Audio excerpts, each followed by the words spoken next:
സമയത്തെത്തിയത് വാഹനത്തിന്റെ number KL01BG7272 transport കമ്മീഷനുടെ ഔദ്യോഗിക വാഹനമാണെന്ന് motor vehicle department website സാക്ഷ്യപ്പെടുത്തുന്നു. ഔദ്യോഗിക വാഹനത്തിൽ സ്വകാര്യ ആവശ്യത്തെ ADGPക്ക് അകമ്പടിക്ക് മുൻപിലും പിറകിലുമായി 2 പോലീസ് വാഹനങ്ങൾ.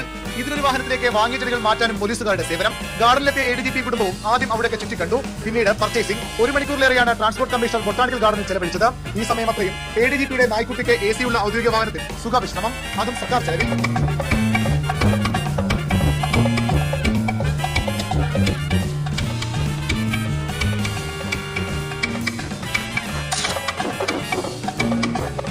ക്രമസമാധാന പാലനത്തിന് പോലും മതിയായ പോലീസുകാരില്ലെന്നാണ് പോലീസിന്റെയും സർക്കാരിന്റെയും പരിഭവം. എന്നാൽ ഉന്നത ഉദ്യോഗസ്ഥരുടെ സ്വകാര്യ സന്ദർശനത്തിന് അകമ്പടി സേവിക്കാനും ചുമട്ടുജോലിക്കും ആവശ്യത്തിലേറെ പോലീസുകാർ. ഉദ്യോഗസ്ഥരുടെ ഈ ദൂർത്ത് ഒറ്റപ്പെട്ട സംഭവമല്ലെന്നും വ്യക്തം. സാമ്പത്തിക ബുദ്ധിമുട്ട് കാരണം ചെലവ് കുറയ്ക്കാൻ ഉത്തരവിറക്കുന്ന ധനവകുപ്പും ഉദ്യോഗസ്ഥരുടെ ഈ ദൂർത്ത് കണ്ടില്ലെന്ന് നയിക്കുന്നു. India vision, Thiruvananthapuram. ഞാനിവിടെ പട്ടിയായിട്ട് ജനിച്ചാൽ മതിയായിരുന്നു. തല്ലിന് പകരം തലോടൽ കിട്ടിയായിരുന്നു. ഭാഗ്യമുള്ള പട്ടികൾ, ഭാഗ്യമില്ലാത്ത ഈ ഡ്രൈവർ.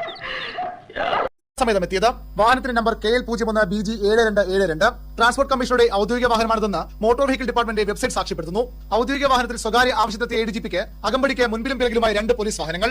ഇതിലൊരു വാഹനത്തിലേക്ക് വാങ്ങിയ ചെടികൾ മാറ്റാനും പോലീസുകാരുടെ സേവനം. ഗാർഡനിലെത്തിയ ADGP കുടുംബവും ആദ്യം അവിടേക്ക് ചുറ്റിക്കണ്ടു. പിന്നീട് പർച്ചേസിംഗ്. 1 മണിക്കൂറിലേറെയാണ് ട്രാൻസ്പോർട്ട് കമ്മീഷണർ ബൊട്ടാണിക്കൽ ഗാർഡനിൽ ചെലവഴിച്ചത്.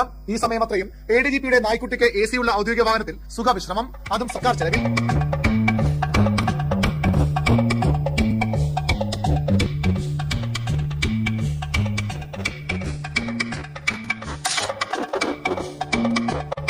ക്രമസമാധാന പാലനത്തിന് പോലും മതിയായ പോലീസുകാരില്ലെന്നാണ് പോലീസിന്റെയും സർക്കാരിന്റെയും പരിഭവം. എന്നാൽ ഉന്നത ഉദ്യോഗസ്ഥരുടെ സ്വകാര്യ സന്ദർശനത്തിന് അകമ്പടി സേവിക്കാനും ചുമട്ടുജോലിക്കും ആവശ്യത്തിലേറെ പോലീസുകാർ. ഉദ്യോഗസ്ഥരുടെ ഈ ദൂർത്ത് ഒറ്റപ്പെട്ട സംഭവമല്ലെന്നും വ്യക്തം. സാമ്പത്തിക ബുദ്ധിമുട്ട് കാരണം ചെലവ് കുറയ്ക്കാൻ ഉത്തരവിറക്കുന്ന ധനവകുപ്പും ഉദ്യോഗസ്ഥരുടെ ഈ ദൂർത്ത് കണ്ടില്ലെന്ന് നടിക്കുന്നു. India vision, Thiruvananthapuram. ഞാനിവിടെ പട്ടിയായിട്ട് ജനിച്ചാൽ മതിയായിരുന്നു. തല്ലിന് പകരം തലോടൽ കിട്ടിയാൽ. ഭാഗ്യമുള്ള പട്ടികൾ, ഭാഗ്യമില്ലാത്ത ഈ ഡ്രൈവർ.